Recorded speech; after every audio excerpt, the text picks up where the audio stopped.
शुरुआत एक बड़ी खबर के साथ भोपाल से मिल रही है। धार्मिक स्वतंत्रता विधेयक को अध्यादेश के रूप में मंजूरी। शिवराज कैबिनेट ने अध्यादेश को मंजूरी दे दी है। राज्यपाल के दस्तखत के बाद अब अध्यादेश लागू हो जाएगा, यानी कि कानून में तब्दील हो जाएगा। तो इस वक्त ये बड़ी खबर आपको बता रहे हैं।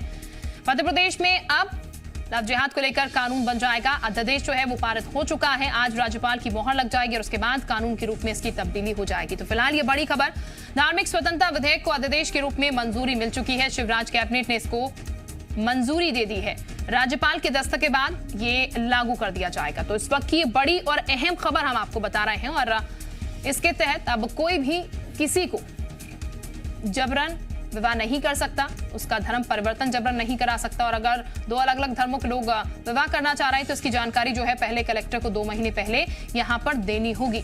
तो फिलहाल ये बता दें आपको, इसके विपरीत अगर जबरन इस तरीके की चीजें सामने आती हैं या फिर धोखे से इस तरीके का कोई काम किया जाता है तो फिर ऐसे में 10 साल की सजा का प्रावधान भी रखा गया और काफी कठोर नियम इसको लेकर बनाए गए हैं। कठोरतम सजा जो है इस कानून के तहत यहां पर होगी। अध्यादेश को फिलहाल मंजूरी शिवराज कैबिनेट की तरफ से मिल चुकी है और अब ये कानून मध्य प्रदेश में भी बनने जा रहा है। तो फिलहाल ये बेहद बड़ी खबर हम आपको बता रहे हैं भोपाल की।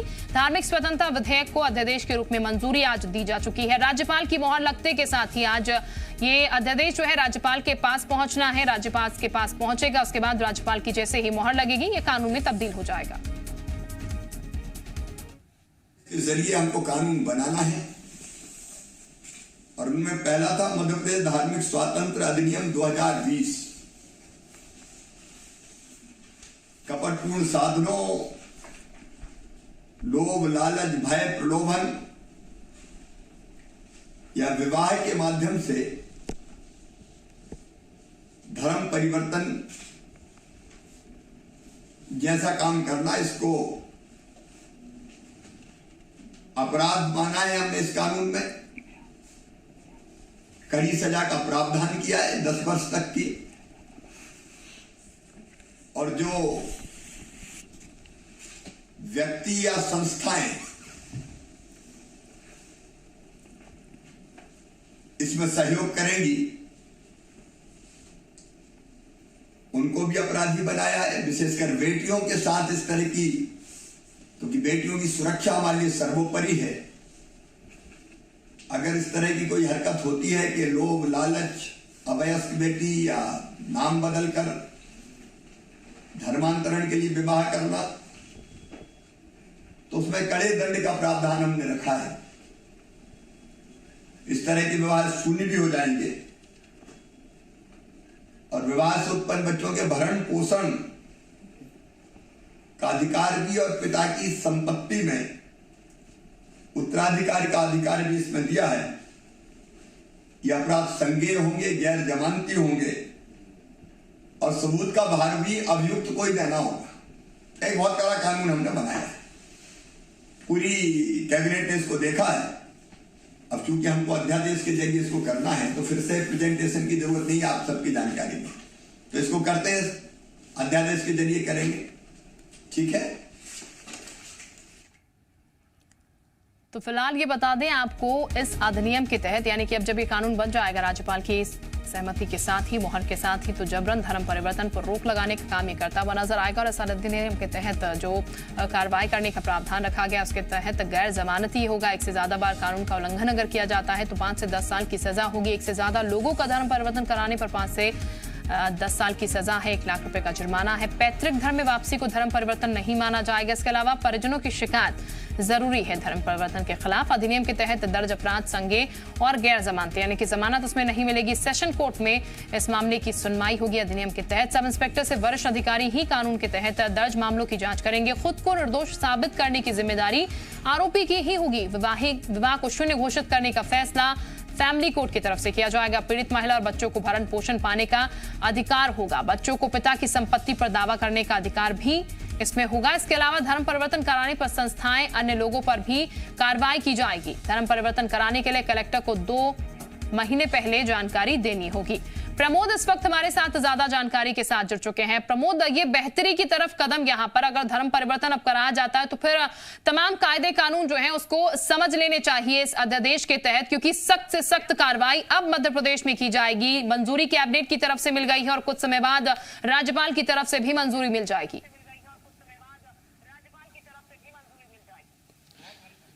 देखिए बिल्कुल मध्य प्रदेश सरकार यूपी सरकार की राय पर अब लव जिहाद को लेकर कानून बनाने की राय पर है। देखिए शिवराज कैबिनेट की आज अहम बैठक हुई थी और उसमें बैठक में जो लव जिहाद को लेकर जो कानून बनाना है धर्म स्वातंत्र्य विधेयक अध्यादेश जो 2020 को मंजूरी मिल गई है। अब ये अध्यादेश को राज्यपाल के लिए भेजा जाएगा और राज्यपाल की मंजूरी के बाद में इसे लागू किया जाएगा। देखिए मुख्यमंत्री शिवराज सिंह चौहान ने सिलपा साफ तौर पर ये कहा है कि धर्मांतरण जैसा कुचक्र मध्य प्रदेश की धरा पर नहीं चलेगा और उसके साथ साथ ये भी कहा है कि लोभ लालच और भय कपट के जरिए इस तरीके से धर्मांतरण की मंशा के साथ जो लोग शादी करेंगे उनके लिए इस कानून में कड़ी सजा का प्रावधान है।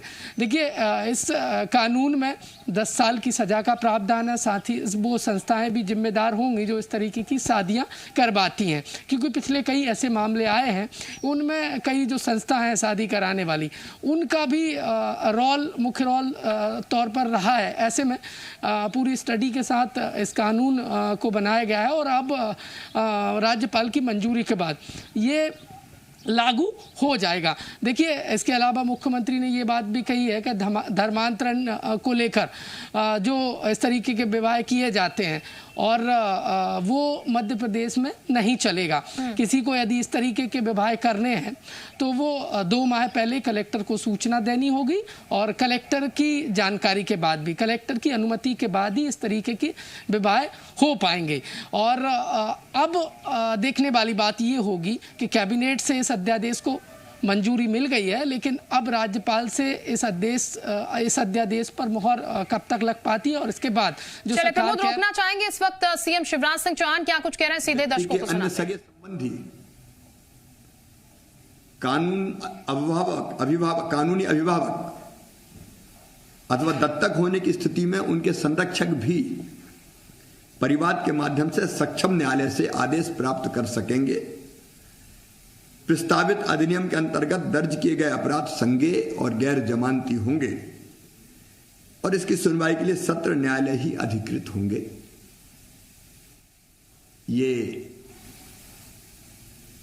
अध्यादेश कैबिनेट के माध्यम से पारित करके आज हमारे महामहिम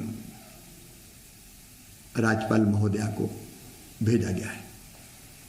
सर कभी काम आज पास किया गया कैबिनेट में एक क्रांतिकारी फैसला है।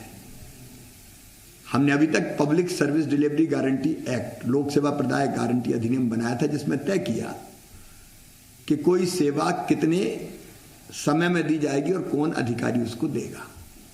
अगर निश्चित समय सीमा में मान लीजिए 7 दिन में कोई सेवा देना नहीं दी तो 8वें दिन उस पर जुर्माना लगता है और वो जुर्माना हर जाने के रूप में जिसका काम देर से होता है उसको दिया जाता है। लेकिन अब इसमें एक प्रावधान और कर रहे हैं कि अगर 7 दिन में कोई सेवा दी जानी है, 10 दिन में कोई सेवा दी जानी है, 15 दिन में कोई सेवा दी जानी है और नहीं दी गई तो सेवा कंप्यूटर से जनित होकर अपने आप मिल जाएगी, अधिकारी की जरूरत पड़ेगी ही नहीं, अपने आप डीम्ड परमिशन हो जाएगी। मुझे लगता है ये बड़ा क्रांतिकारी कदम है मध्य प्रदेश सरकार का। चक्कर काटने सरकारी दफ्तर के कम हो जाएंगे, निश्चित तौर पर चक्कर काटना भी कम हो जाएंगे, दिक्कतें भी कम हो जाएगी और कोई रख के भी नहीं बैठ पाएगा, समय पे करना ही होगा। मिलावट के खिलाफ भी कड़ा फैसला किया गया है। मिलावट एक भयानक अपराध है। खाद्य पदार्थों में, दवाइयों में, यहां तक कि प्लाज्मा के नाम पे, कोरोना वैक्सीन के नाम पर भी ऐसे समाचार मिले। अब नकली प्लाज्मा, इससे बड़ा अपराध कोई हो सकता है क्या? तो दवाइयों का हो या खाद्य पदार्थों का मिश्रण, ये लोगों की जिंदगी से खिलवाड़ है और ये किसी भी कीमत पर मध्य प्रदेश में नहीं चलने दिया जाएगा। इसके लिए भी हमने आज अध्यादेश पारित किया है और भारतीय दंड संहिता की धारा 272, 273, 274, 275 और 276 में संशोधन कर 6 माह के कारावास और 1000 रुपया तक के तो मुख्यमंत्री शिवराज सिंह चौहान को आप सुन रहे थे और हमारे सहयोगी प्रमोद लगातार हमारे साथ बने हुए हैं। प्रमोद, मुख्यमंत्री साफ कह रहे हैं गैर जमानती होगा, जितने सख्त नियम इसमें बनाए जा सकते थे अध्यादेश को लेकर ताकि इस तरीके की घटनाएं जो है उन पर रोक लगाई जा सके, उतने सख्त अध्यादेश में कानून जो है मतलब नियम जो है वो रखे गए हैं। देखिए, मुख्यमंत्री ने साफ कह दिया है कि बेटियों की सुरक्षा उनके लिए सर्वोपरि है और यही ध्यान में रखते हुए ये लव जिहाद को लेकर अध्यादेश लाया गया है और कानून लागू किया जा रहा है। देखिए, विधानसभा का शीतकालीन सत्र कोरोना की वजह से स्थगित हो गया, लेकिन इसके बावजूद मध्य प्रदेश सरकार अध्यादेश लेकर आई है।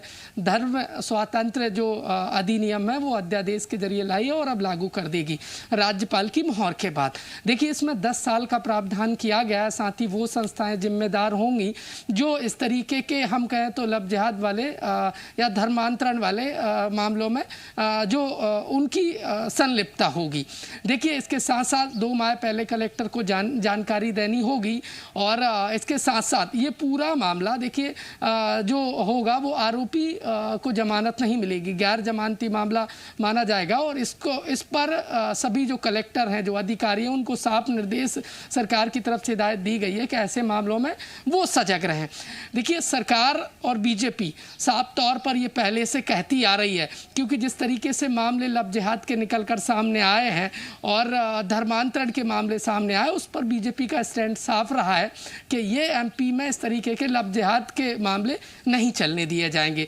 देखिए, सियासत पहले काफ़ी हुई, कांग्रेस हमलावर हुई और कांग्रेस ने ये बात भी कही कि जब कई लॉ में कई और भी कानून हैं जो इस तरीके के मामलों पर कार्रवाई के लिए पर्याप्त हैं, लेकिन बावजूद इसके सरकार अडिग रही और सरकार पहले विधानसभा में विधेयक ला रही थी, लेकिन विधानसभा नहीं चल पाई, तो अब अध्यादेश के जरिए ये कानून को लागू करने जा रही है।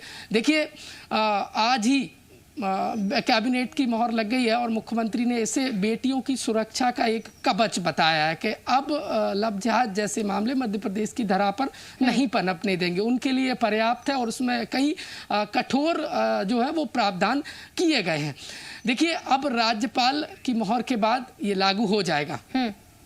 बिल्कुल प्रमोद, राज्यपाल की मोहर लगते के साथ ही ये लागू हो जाएगा। अब कहीं ना कहीं प्रमोद ये उम्मीद की जाए, जो ये मामले तमाम सामने निकल के आ रहे थे जिनको रोकने के लिए यहाँ पर ये कानून बनने जा रहा है, ऐसे में इन पर रोक लगेगी, लेकिन इस बीच ये भी बेहद महत्वपूर्ण सवाल है कि किसी कानून का जब निर्माण होता है तो उसके साथ साथ ये समस्या भी सामने आकर खड़ी हो जाती है कि कहीं उसका गलत इस्तेमाल ना हो, जिसको लेकर लगातार हम सवाल पूछते भी रहे हैं बीजेपी के प्रवक्ताओं से। लेकिन ये बहुत बड़ी चीज होगी कि इसको किस तरीके से टैकल किया जाए कि इसका गलत इस्तेमाल ना हो।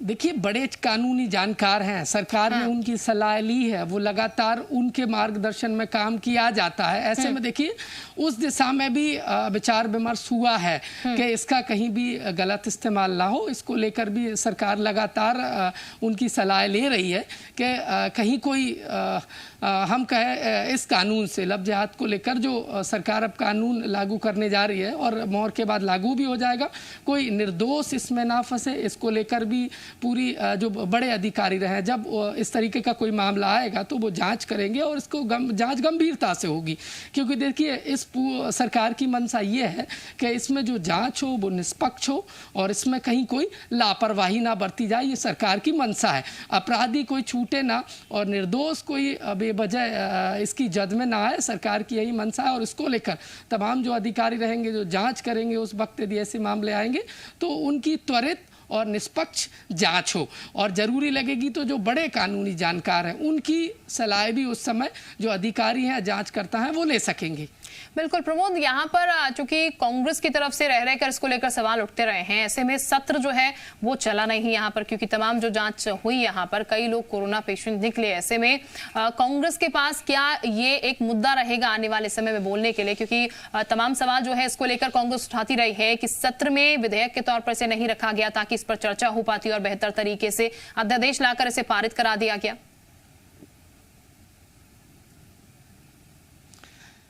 देखिए, कांग्रेस का स्पष्ट स्टैंड इस कानून को लेकर कुछ खास नहीं रहा है। हालांकि कांग्रेस इस बात को पहले से ही पुरजोर तरीके से कहती नजर आई है कि पर्याप्त संविधान में कानून है और इस तरीके के मामलों को रोकने के लिए वो पर्याप्त हैं, तो लव जिहाद को लेकर कोई अलग से कानून बनाने की जरूरत नहीं है। लेकिन भाजपा देखिए, वो बेटियों के सुरक्षा को लेकर बात कह रही थी और कह रही थी कि मध्य प्रदेश में जिस तरीके से मामले आए, चाहेंगे। सैयद जाफर साहब इस वक्त हमारे साथ जुड़ चुके हैं कांग्रेस से। सैयद जाफर साहब, बहुत स्वागत है आपका। सैयद जाफर साहब, धार्मिक स्वतंत्रता विधेयक जो है अब अध्यादेश के रूप में इसको मंजूरी मिल चुकी है और हो सकता है संभवतः आज भी राज्यपाल की मोहर भी लग जाए। सर, आपकी प्रतिक्रिया?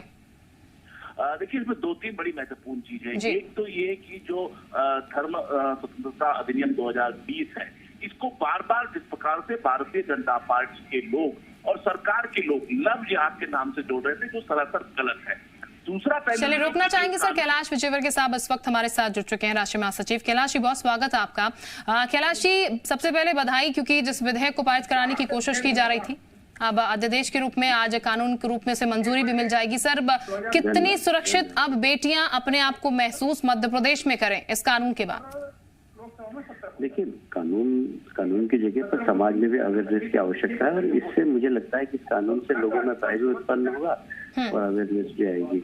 और मेरा तो ऐसा कहना है कि सरकार तो कानून बनाती रहती है, पर समाज को, मीडिया को इसमें अवेयरनेस के लिए भी काम करना चाहिए, क्योंकि ये बहुत जरूरी है। सरकार ने अपनी इच्छा बता दी, अपनी मंशा बना दी, पर समाज भी इसको एक्सेप्ट करे, समाज के अंदर भी राजनीति से ऊपर उठकर, नहीं तो कांग्रेस के लोग खड़े हो जाएं, बोले हम इसका विरोध करेंगे। वोट की राजनीति के कारण कुछ चीजें ऐसी होती है जो वोट से ऊपर होती है, तो इसको सबको लेकर और इसका समर्थन करना चाहिए और समाज के अंदर अवेयरनेस लाना चाहिए, क्योंकि ये बहुत खतरनाक बीमारी समाज के अंदर लग रही है। और इसको रोकने के लिए माननीय मुख्यमंत्री शिवराज जी ने जो धर्म स्वतंत्र विधेयक लाए संशोधन करके, मैं उनको गृहमंत्री नरोत्तम मिश्रा जी को धन्यवाद देता हूँ। बिल्कुल कैलाश जी, जिस ध्येय के साथ सरकार चल रही है, मध्य प्रदेश सरकार की अगर बात की जाए तो मध्य प्रदेश सरकार लगातार ये कहती आती है बेटियां सर्वोपरि है यहाँ पर, और बेटियों की सुरक्षा जो है वो सबसे महत्वपूर्ण है। ये माना जाए सबसे महत्वपूर्ण कदम मध्य प्रदेश में बेटियों की सुरक्षा को लेकर ये सामने?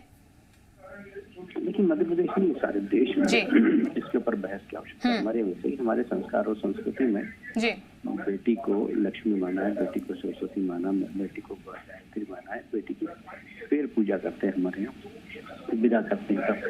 तो हमारे यहाँ बेटी का स्थान बहुत सम्मानीय है और महिला को बहुत सम्मान दिया जाता है। मैं सोचता हूँ कि इस प्रकार के कानून लाकर महिलाओं के सम्मान में मध्य प्रदेश की सरकार ने वृद्धि की। देश में इसके बाद बहस होकर इस दिशा में काम होना चाहिए। ठीक है, आज आप बने रहे हमारे साथ। सैयद जाफर साहब भी हमारे साथ कांग्रेस से बने हुए हैं। सैयद जाफर साहब, माफ कीजिएगा रोकना पड़ा मुझे आपको। सैयद जाफर साहब, आप कुछ पॉइंट्स गिना रहे थे इस विधेयक को लेकर, अपनी बात पूरी कीजिएगा। देखिए, मैंने वही बात को दोहराऊंगा कि जहां तक इस कानून है, ये कानून जो है उसमें कहीं भी लव जिहाद को जोड़ना, किसी धर्म विशेष को जोड़ना, ये गलत है। एक बात। दूसरी बात, मैं कैलाश विजयवर्गीय जी की बात से पूरी तरीके से सहमत हूँ। कानून सरकार बनाने अपना काम करती है और कानून के साथ उसका पालन करना समाज की बड़ी जवाबदारी होती है। अब इस कानून का जो सबसे महत्वपूर्ण पहलू ये है कि किस प्रकार से जो धर्मांतर होता है उसको सरकार रोकना चाहती है, जो छल से होता है, जो कपट से होता है, जो प्रलोभन देकर होता है। और मैं इस बात से बिल्कुल सहमत हूँ कि धर्म परिवर्तन करने का किसी भी प्रकार से किसी भी व्यक्ति को स्वतंत्रता है कि वो धर्म परिवर्तन कर सकता है, लेकिन किसी को प्रलोभन देकर, किसी को खरीद कर, किसी को डरा कर, किसी को धमका कर ये करना कानून के बिल्कुल खिलाफ है। मैं इस कानून का मैं स्वागत करता हूं। और सबसे महत्वपूर्ण चीज ये कि जो बार बार एक डर का माहौल बनाया जा रहा था कि जो लव मैरिज है, जो धर्म के दो विपरीत धर्म के लोग अगर शादी करते हैं तो उसको बड़ी दिक्कतें होंगी। मुझे लगता है कि मैंने इसके जो पॉइंट्स पिछले बार कैबिनेट पिछली बार आए थे वो मैंने पढ़ा, तो इसमें कहीं भी शादी पर रोक नहीं है। ये जरूर है कि शादी करने के पूर्व आपको कानूनी तौर पर 6 महीने पहले कलेक्टर को, जो दंडाधिकारी होता है, उसको बताना चाहिए। तो मुझे लगता है कि जो लोग प्यार करते हैं, जो सच्चा प्यार करते हैं, भले धर्म की दूसरे धर्म में जाके भी प्यार करते हैं, चाहे कई बार हमने देखा होगा कि मुसलमान लड़के हिंदू लड़की से शादी करते हैं, हिंदू लड़के मुसलमान लड़कियों से भी शादी करते हैं। तो इसमें एक प्रावधान जरूर बढ़ाया गया है कि जो चुपचाप से शादी कर लिया करते थे, अब वो चुपचाप से शादी नहीं कर पाएंगे। उन्हें 6 6 महीने का पहले जानकारी देनी पड़ेगी। मुझे लगता है कि इससे कोई बहुत ज्यादा सच्चे प्यार करने वालों को नुकसान नहीं है। बिल्कुल सही जाफर साहब, जो बात आप कह रहे हैं कि डर का माहौल बनाने की कोशिश की गई थी, कम से कम अब अगर लोग इस अधिनियम को पढ़ लेंगे तो वो डर का माहौल खत्म हो जाएगा। बेहतर आप इसे मान रहे हैं जो क्लॉजेस में रखे गए हैं? मैंने आपसे यही कहा शुरू में, इस प्रकार से इसको लव जिहाद का नाम देकर एक धर्म से जोड़ने का प्रयास किया गया, डर का माहौल बनाया गया। इसको पढ़ने के बाद मुझे कहीं नहीं लगता कि इस पे कहीं प्रकार से किसी भी धर्म के व्यक्ति को डरना चाहिए। और जो लोग सच्चा प्यार करते हैं, मैं तो दोहराता हूँ, जो सच्चा प्यार करते हैं धर्म को आगे हट के, उनके लिए कहीं भी बाधा नहीं है। उन्हें 6 महीने पहले बताना है। बिल्कुल सर, उनके लिए तो बाधा वैसे भी नहीं होगी, क्योंकि सर ये तो अधिनियम ही उन लोगों के लिए बनाया गया है जो यहाँ पर धोखे से या फिर किसी को जबरन इस तरीके से परेशान करें या फिर जबरन किसी का धर्म परिवर्तन कराए। अधिनियम ही उसी के लिए। हमारे सहयोगी प्रमोद भी हमारे साथ लगातार बने। प्रमोद, सैयद जाफर साहब हमारे साथ जुड़े हैं, कांग्रेस नेता, आप भी कोई सवाल उनसे करना चाहें?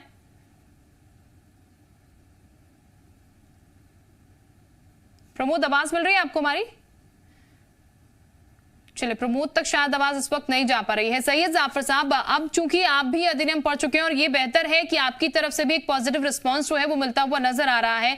सर, अब ये मान के चले जो कुछ इस तरीके के लोग थे जो किसी विशेष धर्म को भी बदनाम करने की कोशिश करते हैं, उन लोगों पर भी शिकंजा इससे कसता हुआ यहाँ पर नजर आएगा अब जब ये कानूनी रूप ले लेगा?